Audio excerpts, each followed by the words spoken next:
Hello friends, কেমন আছো তোমরা সবাই? আশা করছি তোমরা সবাই খুব ভালো আছো আর আমিও খুব ভালো আছি। আজ হচ্ছে মামার বাড়ির পরের দিন। এখন যাব আমি কৃষ্ণনগর। ভাইয়ের বার্থ সার্টিফিকেট জমা দেওয়া আছে আর কি, নতুন করে যেটা করতে হচ্ছে সেটার জন্য।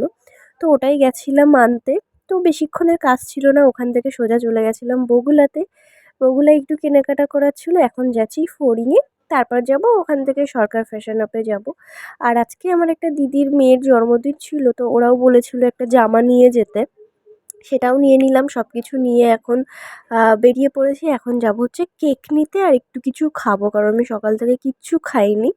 আর ভিডিওগুলো দিতে না একটু অনেকটাই দেরি হয়ে যাচ্ছে, কারণ আমি একটু ব্যস্ত থাকি সারাদিন। আর আমার শরীরটাও ঠিকঠাক ভালো নেই, তোমরা আমার গলাটা শুনে হয়তো বুঝতে পারছো আশা করি। প্রচণ্ড ঠান্ডা জ্বর রকম হয়েছে। তারপরে দুপুরবেলার দিকে আমরা সবাই মিলে বসে একটু আড্ডা মারছিলাম। এখানে এই দুটো দেখো কি করছে, মারপিট করছে মনে হয়, মামা ভাগ্নি। তো যাই হোক, এখন আমরা রেডি হয়ে সবাই মিলে যাব হচ্ছে গান শুনতে। ওখানে আজকে শেষ গান। তো আমরা একটু দেরি করেই যাচ্ছিলাম, যেহেতু ওখানে প্রচণ্ড গরম। তো এখন দেখো বেরিয়ে পড়েছি বিকেল বিকেল। অবশ্য আমরা যাওয়ার পরে দুটো গান হয়েছে, তারপরে শেষ হয়ে গেছে। এই বছরটা ঠিকঠাক মজা হলো না, কেন জানি না। মানে ঠিক মনে হচ্ছে না যে একটা আনন্দ আনন্দ ব্যাপার থাকে, সেই জিনিসটা হচ্ছে না এই বছর।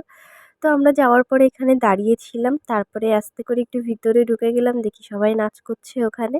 আমরাও একটু হালকা করে নাচ করে বেরিয়ে আসলাম, কারণ ভিতরে প্রচণ্ড গরম, এত লোকের মধ্যে গরম তো থাকবেই। অনেক ভিডিও জমে আছে, শুধু এডিট করার জন্য তোমাদের সাথে শেয়ার করতে পারছি না। যাই হোক, এইদিকে দেখো আমরা এখানে একটু দাঁড়িয়ে আইসক্রিম খাচ্ছিলাম। আর এটা হচ্ছে আমার ভাই, দেখে কেউ বলবে আমার ভাই আমার থেকে কত বড় হয়ে গেছে। তারপরে সবাই মিলে একটু ফুচকা খেয়ে নিলাম, তারপরে বাড়ি এসে বার্থডে গার্লের কেক কাটিং হচ্ছিল, সেখানে আমরা কেক ঠেক কেটে তারপরে চলে গেছিলাম আমরা খিচুড়ি খেতে। সবারই মোটামুটি খাওয়া হয়ে গেছিলো, আমরা গেছিলাম ওই 9টা সাড়ে 9টার দিকে। তো এখানে আমি, আমার মামার মেয়ে, আমার মামি ঠামি বসেছিলাম, আরও মাসিরা এসেছিল, তারা অন্যদিকে বসেছিল। এটা হচ্ছে তার পরের দিন। এখন আমি বাড়িতে চলে আসবো, আর আজকে হচ্ছে ওখানে বিসর্জন। তো সবাই আমাকে অনেকবার করে বলছিল থাকার কথা, কিন্তু আমার একটু কাজ থাকার জন্য আর থাকা হলো না। তো যাই হোক, চলো যাই। এখন দিদা আর ভাই মিলে আমাকে একটু আগিয়ে দিয়ে আসছে বাজার অবধি।